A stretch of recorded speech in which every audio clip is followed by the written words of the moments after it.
Here's a quick video on how to adjust your spray bar. If you use the universal clamp like we've got here that goes to your push rod tube to read temperature under the head, you'll definitely want to tweak this to work with your system. Or if you're running a normal thermocouple under the plug, maybe you do want it to kick on a little earlier than we have it programmed for, or things like that. We just want to make sure you can set it exactly how you want. So when you first power this up, key on, you're going to get your display.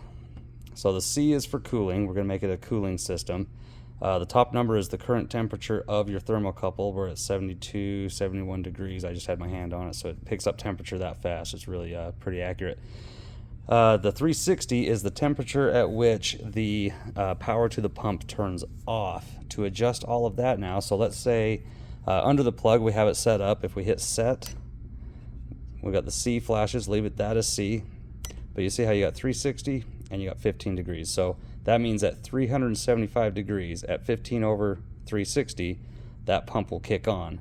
Once it hits 360, the pump turns off. So if you want to lower the temperature of when that kicks on, especially if you're running the push rod tube adapter fitting, what you would adjust is only this one here, and you'll just go down, and you'll set that to where you go. That's going to change car to car, type 1 to type 4. You got heater boxes, or if you got J tubes, anything like that. So the C is not Celsius. You can see we have it on Fahrenheit there. So if you're going on the push rod underneath the head, you're going to have to play with it and see what's going to work best for you. Just kind of go by normal temps, look at your display and see what those temperatures show, that kind of thing. When you're driving a nice hot summer day and you think, yeah, that's about that, it felt good and that's where it runs good, look at your temperature on your display here and see what it shows, and have this turn on just a little bit above that. So if we wanted it to turn on, let's say for example at 300 degrees under, reading airflow off the cylinder head, we would go to 285.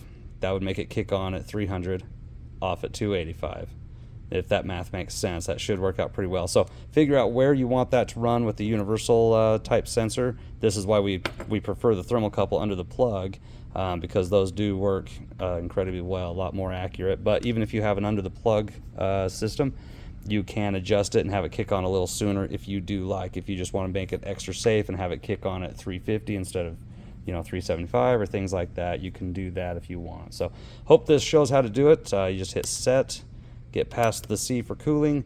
That's your temperature. I'm going to put this one back to 360 as this one's going out with the thermocouple on it. But this is how you set these up.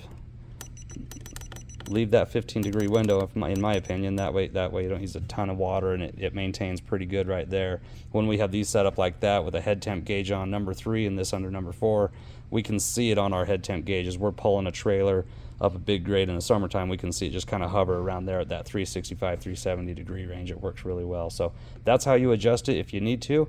If you have any more questions, get a hold of us at Radio Motorsports. Thanks.